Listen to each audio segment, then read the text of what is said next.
ଯେ ଆମେମାନେ ସହଯୋଗ କରିବା ପିତାମାତା ଅଭିଭାବକ ଯାହା କହୁଛ ସମସ୍ତେ ଏହି ଶିକ୍ଷା ମୂଲ୍ୟ ଉପଲବ୍ଧି କରି କେମିତି ବିଦ୍ୟାଳୟରେ ଉପସ୍ଥାନ ସଂଖ୍ୟା ବଢ଼ିବ ଏହି ଶିକ୍ଷାରୁ ବଞ୍ଚିତ ହେବେ ନାହିଁ ସେଥିପାଇଁ ସମସ୍ତଙ୍କୁ ଆମେ ନିଜ ପାଖକୁ ବା ସମସ୍ତଙ୍କ ପାଖରେ ସରକାରଙ୍କର ଆଦିବସ୍ତୁକୁ ପହଞ୍ଚାଇବା।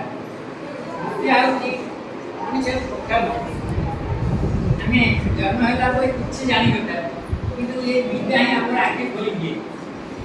ଆମର ସାଧାରଣତଃ ଯେତେବେଳେ ବୟସ କଲେ ପ୍ରଥମେ ଆମେ ସ୍ତରରେ ପାଠ ପଢ଼ୁଛୁ ଆଗେ ପ୍ରାଥମିକ ସ୍ତର ତାପରେ ମାଧ୍ୟମିକ ସ୍ତର ଉଚ୍ଚ ମାଧ୍ୟମିକ ତାପରେ କଲେଜ ବିଶ୍ୱବିଦ୍ୟାଳୟ ମୂଳ ହେଉଛି ଆମର ପ୍ରାଥମିକ ଶିକ୍ଷା। ପ୍ରାଥମିକ ଶିକ୍ଷାର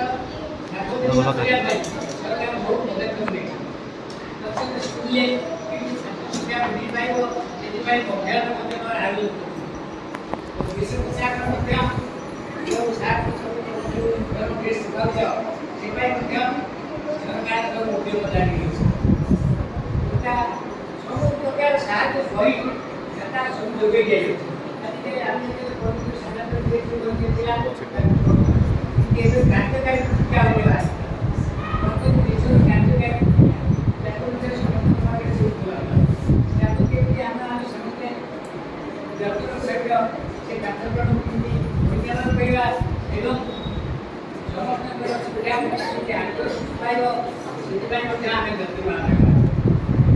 ଏହି ଶିକ୍ଷା ସମ୍ପର୍କ ପାଇଁ ପ୍ରତ୍ୟେକ ବିଦ୍ୟାଳୟ କାର୍ଯ୍ୟକ୍ରମ ହେବାର ଉଦ୍ଦେଶ୍ୟ ସମସ୍ତେ ଜାଣନ୍ତୁ। ଗ୍ରାମାଞ୍ଚଳରେ ଯେଉଁମାନେ ରହିଯାଉଛନ୍ତି ସେମାନେ ଶିକ୍ଷାର ମହତ୍ଵ କିଛି ବୁଝିପାରୁନାହାନ୍ତି କିନ୍ତୁ କିଛି ସମସ୍ତଙ୍କ ପାଖରେ ଶିକ୍ଷା ପହଞ୍ଚାଇବାକୁ ପ୍ରାୟ କେତେକ ଅଂଶରେ ଆମର ପଲ୍ଲୀ ଅଞ୍ଚଳରେ ଶିକ୍ଷିତ ସଂଖ୍ୟା ଅଭାବ।